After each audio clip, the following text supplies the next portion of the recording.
Hello friends, ఈ కథ మీకోసంలో ఈరోజు మనం చూడబోయే కథ ఇంట్లో పాము పుట్టలోకి. అందరికీ నమస్కారం. మన చిన్ననాటి చందమామ కథలు, పంచతంత్ర కథలు, పేదరాశి పెద్దమ్మ కథలు, మంచి నీతిని నేర్పే మోరల్ స్టోరీస్, ఇంకా మనసుకు నచ్చే ఎమోషనల్ స్టోరీస్, ఇలా అన్ని రకాల కథలను ఈ కథ మీకోసం మీ ముందుకు తెస్తోంది. ఈ కథలను మీరు తప్పకుండా వినాలంటే మా ఛానల్ని సబ్స్క్రైబ్ చేసుకోండి. మా కథలను లైక్ చేయండి, కామెంట్ చేయండి, ఇంకా మీ ఫ్రెండ్స్ అండ్ ఫ్యామిలీకి షేర్ చేయండి. మీ సపోర్ట్ మాకు తప్పకుండా కావాలి. దయచేసి మా ఛానల్ని సబ్స్క్రైబ్ చేసుకోండి. ఇక కథ మొదలెడదామా? చాలా కాలం క్రితం పాములకి కూడా 4 కాళ్ళుండేవి. అవి మానవుడి పెంపుడు ప్రాణులులాగా ఉండేవి. వారి ఇళ్లలోనే వాటి నివాసం. జనం మధ్య ఊరంతా తిరుగుతూ ఉండేవి. ఆ పాముల్లో ఒక పాము పేరు జీనీ.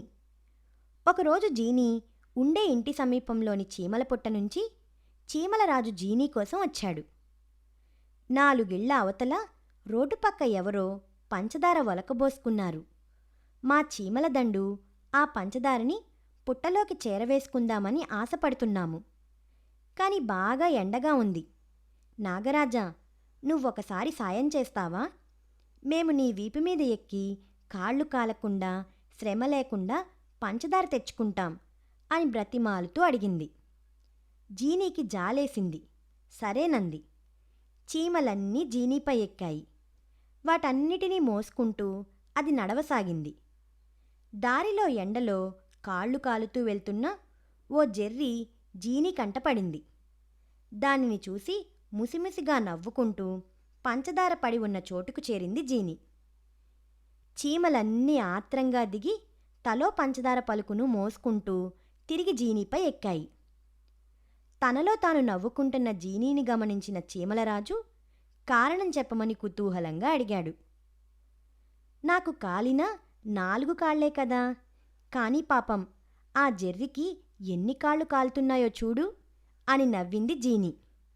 ఆపై నన్ను పెంచుకునే మనుషులు అవసరమైతే నాకు 4 చెప్పులు కుట్టిస్తే చాలు, కానీ జెర్రిని పెంచుకుంటే ఎన్ని చెప్పులను కుట్టించాలి అని మళ్ళీ తెరలుగా నవ్వింది.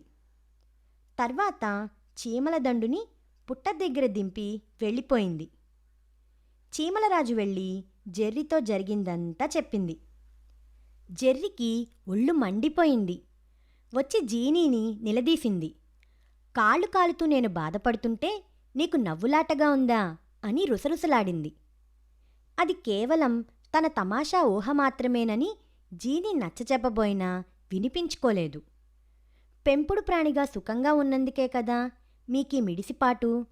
ఇక నుంచి జనం మిమ్మల్ని చూడగానే భయంతో దూరంగా తొలగిపోతారు. కొట్టి చంపుతారు కూడా. మీకసలు కాళ్లే లేకుండా పోతాయి.